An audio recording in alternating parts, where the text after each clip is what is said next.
വീണ്ടും ജിസിന്റെ കൂടെ ഒരു സിനിമ ചെയ്യുമ്പോൾ തലവന്റെ മുകളിൽ നിൽക്കുന്ന ഒരു സിനിമയായിരിക്കണം എന്നൊരു ആഗ്രഹമുണ്ട്.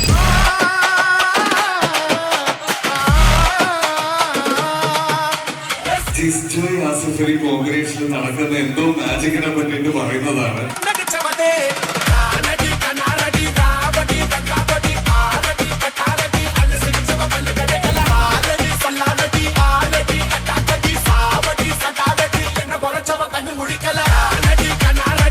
ആസിഫ് അലി ജിസ് ജോയ് കോംബോയിലെ 6th മൂവിയാണ്. ഡ്രീം ക്യാച്ചർ പ്രൊഡക്ഷൻസ് ആൻഡ് കാലിഷ് പ്രൊഡക്ഷൻ പ്രൊഡ്യൂസ് ചെയ്യുന്നത്. എന്താണ് എക്സ്പെക്ട് ചെയ്യാൻ പറ്റുന്ന ഓഡിയൻസിന്? ശരിക്കും ഓരോ സിനിമ കഴിയുമ്പോഴും ഈ കോമ്പിനേഷനെ പറ്റിയിട്ട് ആളുകൾ എടുത്ത് പറയുന്നത് കേൾക്കുമ്പോൾ എനിക്കൊരു ആങ്സൈറ്റി ടെൻഷനും ഒക്കെ വരാറുണ്ട്.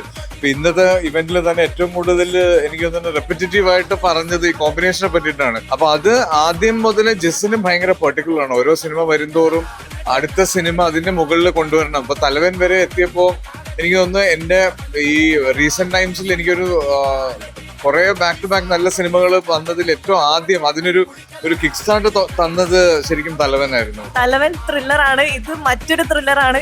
കോട്ടയം ഡെൽറ്റ ഒരു അടിപൊളി പേരും. ഇപ്പൊ എനിക്ക് 2 വർഷം നമ്മൾ ഇതിനു വേണ്ടി സമയം എടുത്തത് പോലും തലവന്റെ മുകളിലേക്ക് ഒരു സിനിമ വരണം, അതും ഒരു ത്രില്ലർ അല്ലാത്തൊരു സിനിമയായിരിക്കണം എന്നുള്ളതായിരുന്നു. ഭയങ്കര എക്സൈറ്റ്മെന്റ് ഉണ്ട്.